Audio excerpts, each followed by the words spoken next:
the great god of underworld, Hades.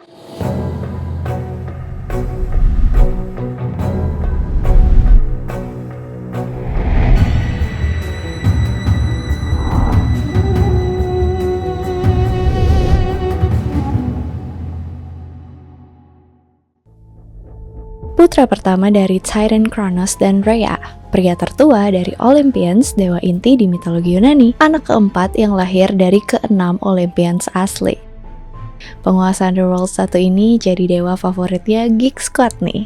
Gimana enggak? Sejak aku bikin video kisah cinta Raja Neraka yang Hades and Persephone, yang nonton tuh pada mihak Hades dan jatuh hati sama dia. Dia sering banget disalahartikan jadi dewa yang jahat, dingin, dan kasar karena beberapa penggambaran di karya modern, dan juga karena dia pemimpin alam baka yang terkenal serem. Padahal dewa ini tuh punya sisi lembut yang gak bisa dilihat sama orang yang gak bener-bener paham dia. Hades, Zeus, dan Poseidon bisa dibilang adalah trinitas, tiga penguasa utama dari para dewa di mitologi Yunani. Versi Romanya namanya Pluto, berhubungan sama kekayaannya. Karena dipercaya dewa Underworld adalah penjaga sumber kekayaan yang terdapat di bawah permukaan, kayak emas, batu-batuan permata, sumber daya alam, dan lainnya. Jadi baik Pluto atau Hades dikenal sebagai dewa terkaya di seantero perdewaan. Nama Hades artinya the one who cannot be seen atau yang tak terlihat. Pas dia ikut berantem di perang antara para dewa dan Titans, Titanomachy, dia muncul pakai helm kegelapan yang dikasih sama Cyclops, Helm of Darkness. Helm ini bisa dibilang kasih skill invisible biar nggak kelihatan. Jadi pas perang dia kan pakai helm ini, terus dia nggak kelihatan, langsung sat, musuh mati mendadak. Setelah menang, muncullah new power, kekuasaan baru Olympus. Dunia pun dibagi antara Zeus, Poseidon, dan Hades. Pas lagi sweet nih ceritanya, Zeus tuh curang, sticknya paling panjang, jadi dia jadi penguasa langit. Poseidon jadi penguasa lautan, dia sticknya kedua terpanjang, dan Hades jadi penguasa underworld karena yang paling pendek. Underworld ini adalah dunia orang mati, alam baka, tempat pemberhentian jiwa-jiwa orang meninggal. Hades ini sangat berdedikasi sama kerjaannya. Karena saking berdedikasi, dia juga jadi nggak bersosialisasi. Makanya dia jarang banget ke permukaan, apalagi ke Mount Olympus. Dia ke Olympus tuh pas terpaksa diundang ke acara-acara tertentu aja. Kalau nggak pas dipanggil sama Zeus. Padahal sebenarnya di Dewan Olympus tuh ada bangkunya Hades, tapi karena dia mager kumpul-kumpul ke atas, jadi biasanya kursinya Hades tuh kosong. Pas dia mampir ke permukaan, langsung ada peristiwa gede yang jadi kiblat percintaan di novel-novel. Dia ketemu sama Persephone dan langsung jatuh cinta, terus nyulik anaknya Zeus sama Demeter itu. Buat nonton kisah lengkapnya, cek video aku yang itu ya. Underworld tuh dipercaya tersembunyi jauh di bawah tanah dan dikelilingin sama 5 sungai. Acheron, the river of pain, sungai duka. Cocytus, the river of lamentation, sungai ratapan. Phlegethon, the river of fire, sungai api. Styx, the river of unbreakable oath, sungai sumpah yang tak terpatahkan. Lethe, the river of forgetfulness, sungai yang membuat lupa. Di Underworld ada istana yang megah, tempat tinggal Hades. Seluruh istana ini terbuat dari perak dan emas, hiasannya dari permata. Ya karena itu tadi, Hades tuh punya akses gampang kalau mau ambil sumber daya alam. Ruangan-ruangannya saking megahnya nggak beda jauh sama yang ada di Mount Olympus. Dan yang bisa nyampe istananya Hades tuh cuman orang-orang yang diundang sama Hades aja. Yang nggak diundang tapi penasaran masuk, nggak akan pernah nyampe selama-lamanya. Jadi dia akan muter terus tanpa ketemu istana Hades. Dalam ngejalanin tugasnya, Hades dibantu sama beberapa dewa. Pertama, Thanatos yang ngambil jiwa orang mati di dunia.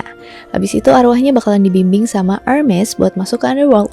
Udah sampai jalur masuk, ketemu sungai, harus naik kapal dulu. Kapalnya didayung sama Charon dan mesti bayar. Makanya orang Yunani kuno kalau misalnya meninggal, di mayatnya tuh suka ditaruh koin yang entarnya dipakai buat bayar Charon melintasi sungai menuju Underworld. Yang nggak bisa bayar ya tetap di sana, nggak bisa ke Underworld.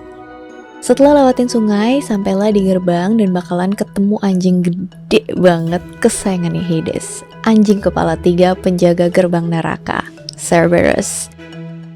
Cerberus sudah pernah aku buat juga ya videonya, check it out.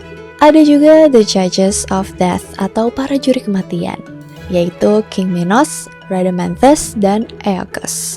Ketiga juri ini tugasnya mengadili arwah orang mati, menilai mereka berhak dapetin hukuman seperti apa. Keputusan mereka bakal nentuin nasib jiwa orang mati. Yang baik selama hidupnya dan gak ngerugiin orang lain bakalan masuk Elysium atau surga. Yang jahat tapi suka menganggap diri paling suci dan pasti masuk surga bakalan masuk neraka atau Tartarus. Yang standar-standar aja gak baik ataupun jahat bakalan masuk ke padang rumput Asphodel. Mereka semacam pemerintah juga, jadi bikin peraturan semacam undang-undang di Underworld.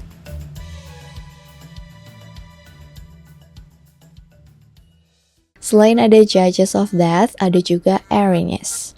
Erinyes ini adalah makhluk yang akan kasih hukuman ke para orang jahat atau tersangka kriminal. Nah, soal personality, Hades nih hampir mirip sama Hestia. Males berdrama, nggak kayak rakyat Olympus yang lain ya.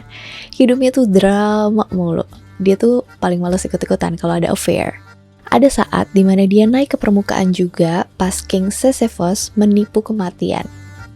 Dia kan tadi jarang naik ya ke permukaan. Nah, ada cerita, ada saat dimana dia naik ke permukaan pas King Sisyphus menipu kematian. Dia rantai si kematian, Thanatos, pas mau ambil nyawanya. Sisyphus ini kan raja yang licik banget. Nah, sebelumnya aku juga pernah bahas nih di video yang judulnya Sisyphus ya.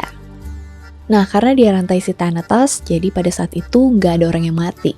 Otomatis nggak ada arwah yang datang ke kerajaannya Hades.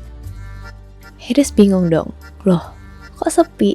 Kok sama sekali nggak ada arwah orang mati yang masuk ke Underworld?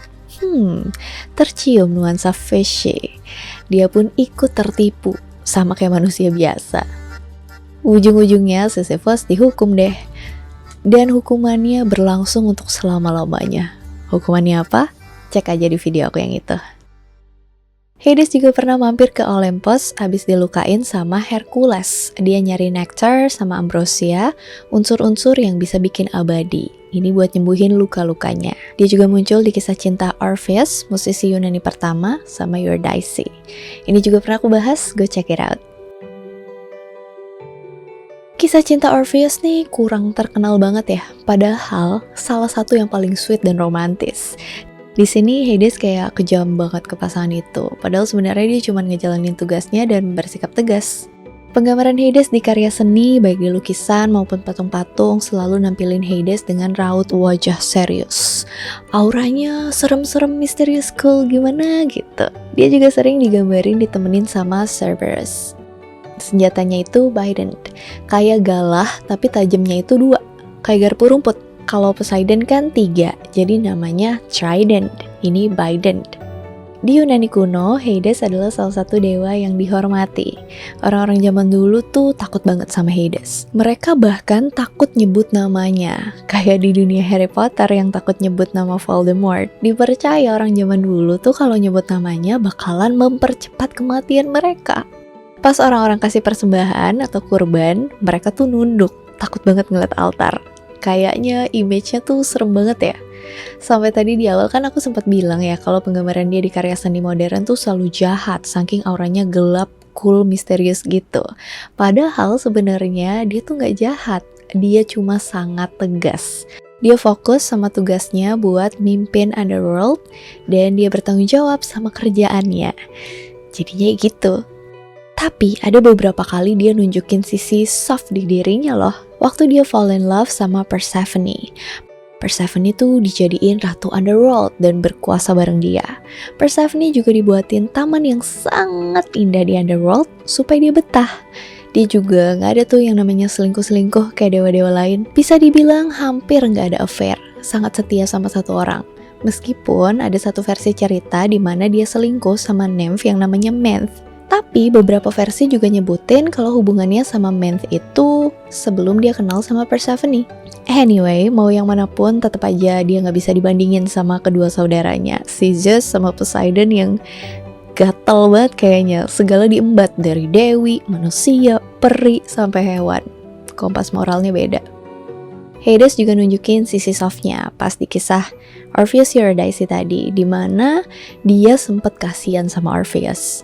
Dia juga ngizinin Hercules buat bawa Cerberus di salah satu tugasnya, asal nggak dibunuh dan dibalikin lagi. Di kisah sama Persephone, dia juga ngalah sama Demeter dan rela bagi-bagi istrinya ke mertuanya yang juga merupakan saudari kandungnya. Keturunan Hades nih nggak banyak, of course, nggak kayak anak Zeus sama Poseidon yang ribuan. Salah satu anaknya yang terkenal itu Macaria, goddess of a blessed death, dewi kematian yang diberkati. Dari mitologi Yunani, aku tuh belajar buat gak ngejudge seseorang. Karena sering banget ada karakter-karakter tuh yang kayak Hades gini. Image-nya tuh buruk, jahat. Padahal setelah tahu ceritanya, setelah dilihat dari sisi lain, dia gak seburuk itu. Bahkan yang kelihatannya agung kayak Zeus, malah parah. Dalam hal kesetiaan sih. Medusa juga digambarin sebagai monster jahat. Taunya dia cuma gadis suci yang punya intensi baik dan suci. Dia tuh cuma pengen jadi pendeta di kuil suci tapi disalahpahamin. Ya begitulah, segala apapun di dunia pasti punya dua sisi. Kayak koin, gak bisa dinilai berdasarkan baiknya aja atau buruknya aja. Dewa-dewa di mitologi Yunani aja digambarin sebagai makhluk yang kompleks. Apalagi kita manusia, ya kan? Alright, that's all about Hades. Thank you so much for watching. Hope you guys like it and see you on my next video. Bye.